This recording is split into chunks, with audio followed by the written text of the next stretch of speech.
question that we often see in YouTube and the like is, how do I get the courage to speak in public? As we all know, speaking in public for a lot of people is a major fear. So how do we get the courage to do that? Well, first I can say, why don't you just get some life experience? Okay, sounds nice, but getting life experience takes time and years and, well, experience.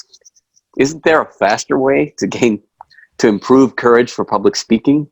Well, I know back when I was in high school, when I had far less experience than you can totally see that I have now, I just didn't have much courage to stand in front of my peers. I mean, that's normal. But one thing I wish I'd known then that I know now is to really, the whole idea of getting courage is to, well, you can say cliche in a cliche way, believe in yourself, but it goes deeper than that. It's really understanding who you are and getting at the deeper level of what your values are, what really matters to you. And even at a young age, you know what makes you tick, you know what you like. You just have to really go deeply and ask yourself those questions. What are the values that really, what matters most to me? Is it spending time with family? Is it creating art projects? Is it playing music? Is it playing sports? And if so, what kind of sport? There's a lot of different things that you already are learning about yourself, and really understanding that will deepen your character, and it will all kind of make sense to you as you go through life.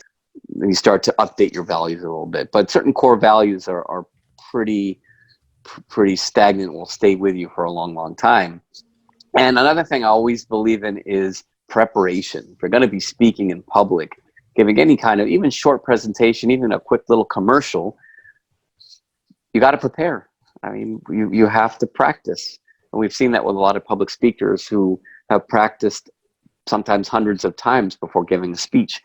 So it's not so much to say memorizing, just practicing and practicing until you really have it internally, not just at the top of your mind, but it becomes part of you. Those are things you can really do to prepare, and that alone is going to give you more courage. That's a good point. I heard once you were shy and you didn't want to take the stage, but you overcame the situation by doing what you just introduced. So it's a proven method of you. Yes, exactly. Good. Exactly. Yeah. And being shy will always make that more difficult. But as you gain more confidence, as you begin to dig deeply into yourself to better understand yourself and how you can relate best to others, and as you prepare for whatever material you're going to give, just that practice alone is going to give you. I know as a musician, I used to perform in front of people, and the more I prepared, the more comfortable I felt. A little bit of nervous energy is a good thing. That's always good to have some. You just don't want to have too much. And if you under prepare, you could find yourself with a lot of nervous energy that can get in the way of your performance. That's good. That's a good point. I'm just curious, how many times you practice to get the feeling of, okay, this is me speaking, not the shaking ground. This is my core. Say 3 minutes presentation. It ultimately depends on your comfort level. I mean, I could say do 5 or 10 times, but if you're more of a novice speaker, I would do more than that, because you're just, through lack of experience, you're going to have to do it more times. It's like when I was a musician, I could practice a few things before a concert. When I got more experience, it was easy. When I had less experience, then I had to work harder and spend more time preparing. That was my aha. The professionals practice before take stage. So I thought those are the people born with the confidence, but they actually, before take stage, there are a lot of effort they made, just don't show. The practice in private and public, they come across confident. So that's just a secret Oscar revealed. Amazing. Yeah. I like that. So Tim, what do you think? Well, for me, what I've heard here and what I've experienced in working with people for a long time is that it's the judgment that they face. it's not so much the fear of being able to speak words in front of people, but it's the judgment that they will experience from those people. And just from how we've been talking about here, there's an element of, number one, believing in the message that you have to share with the audience that you're in front of. There will be naysayers in every crowd. You don't want to be absolute in anything, but there definitely will be differing opinions no matter which set of people that you sit in front of. And you need to prepare for that. You need to understand that the message that you believe, that you are looking to communicate, that you want to try to convince someone to change their position or to take a different path, or just consider an alternate thought of what it is that you believe, may or may not resonate with everyone. And so understanding that there will be a judgmental factor based on your performance when you speak in front of them, and to prepare yourself for that, preparing yourself from not just understanding the words that you use and the way in which you take to a stage, but then the reactions from that audience when it comes back at you, and to prepare yourself that not everyone will be in agreement. And when you can work through that, that you will do your best to make that connection with everyone, it won't always resonate.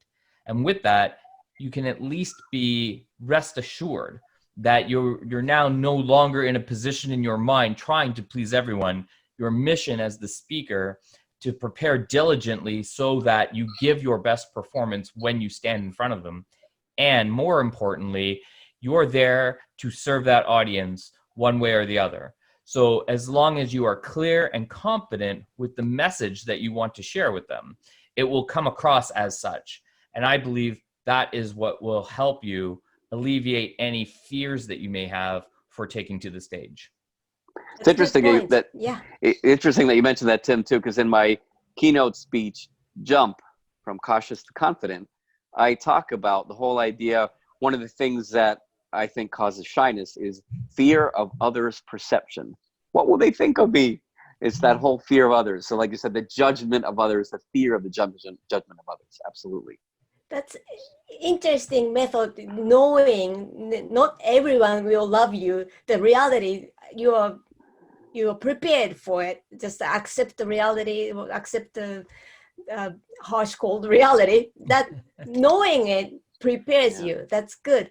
And I have one tip to do it in speaking in front of the harshest person is you. So you record yourself in front of the camera phone and look at how you speak. I couldn't do it. I could record it and I tried to watch it and click the play button and I had to leave the room for 3-4 times. I couldn't stomach it. But that's a numbers game. So as you get along with your speaking style, you will get used to it. And we all know we are the harshest person to ourselves, right? So when you build the relationship between you and you, nothing else will be scarier than that. Yep. That's judgment and believing yourself, that in the action to record yourself and see. And someone said, if you cannot watch yourself, think about your audience. They have to watch you. I remember that. True.